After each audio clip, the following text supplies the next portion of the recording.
बिखरी हुई खूबसूरती किसी की जागीर नहीं है मैडम, बल्कि हर उस इंसान की अमानत है जो खूबसूरती को देख सकता है, पहचान सकता है। मुझे नहीं मालूम था कि तुम में एक और भी डायमेंशन है, 5वीं डायमेंशन।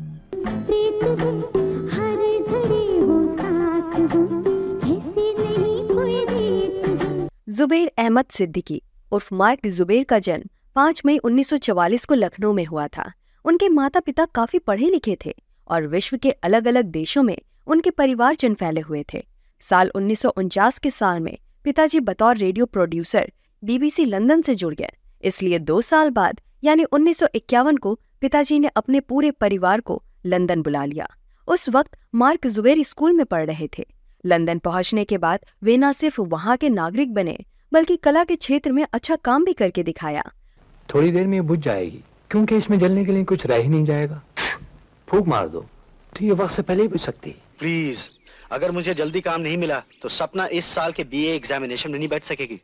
फीस के पैसे कहाँ से आएंगे? लंदन में रहते हुए उन्होंने ड्रामा के विषय में डिग्री भी हासिल की। कुछ सालों के अंदर ही लंदन में मार्क जुबैर प्रशिक्षित कलाकार के रूप में चमकने लगे।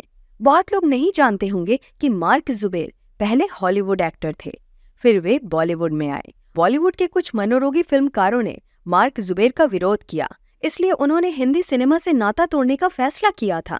वो किस्सा क्या था, इस पर थोड़ी देर में चर्चा करेंगे। थिएटर शो और टेलीविजन धारावाहिकों के कारण उनका गुजारा हो रहा था, पर एकाएकी उन्हें अपना नाम बदलना पड़ा।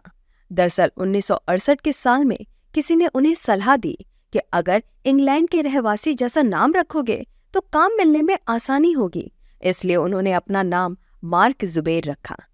आज भी जब अनजाने में मेरे हाथ सांस के सामने से गुजरते हैं तो खुशबू का एहसास होता है। वो कौन है? ज्वाला। अगर वो ज्वाला है तो मैं सागर हूँ।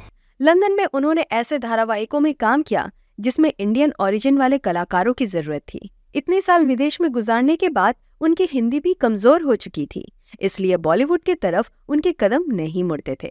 ऐसे में उनके पिताजी ने उन्हें मनाया और भारत भेज दिया।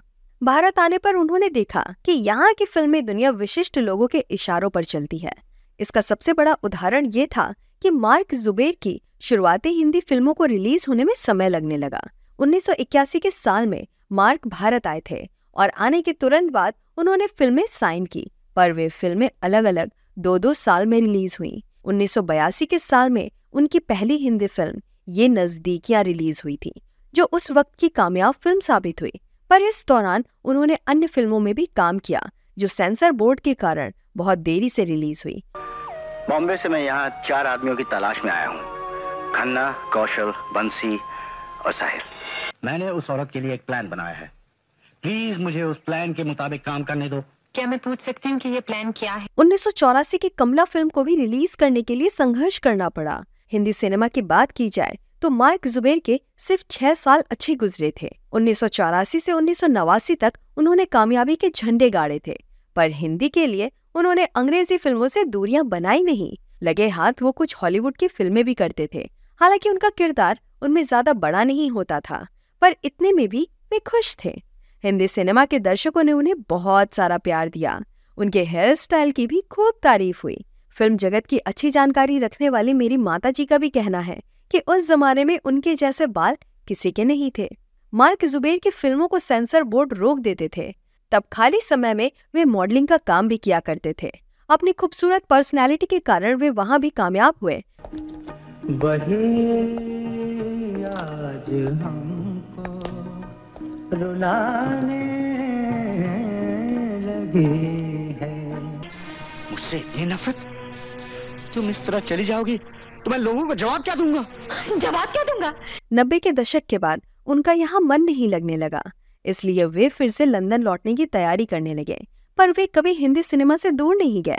अपने जीवन में उन्होंने सामाजिक जीवन और 2 देशों की फिल्म जगत को अच्छी तरह से संभाला।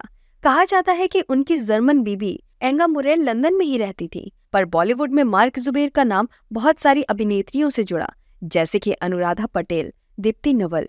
अपने एक इंटरव्यू में मार्क जुबैर ने भारतीय फिल्म जगत और इंग्लिश फिल्म जगत के बीच का अंतर साझा किया था। वे बताते हैं कि लंदन में जब वे काम किया करते थे तो हर एक मिनट का हिसाब रखा जाता था, पर यहाँ लोग सेट पर हमेशा देरी से आते हैं। 90 का दशक खत्म होने से पहले मार्क जुबैर लंदन लौट चुके थे। वहां जाकर उन्होंने धारावाहिकों में काम करना शुरू रखा, पर 28 मार्च 2003 में अचानक आए हार्ट अटैक में उनका देहांत हो गया। ये बात हिंदी सिनेमा के लिए जरूरी नहीं बनी, क्योंकि यहाँ के फिल्मकारों के लिए मार्क जुबैर 90 के दशक में ही मर चुके थे।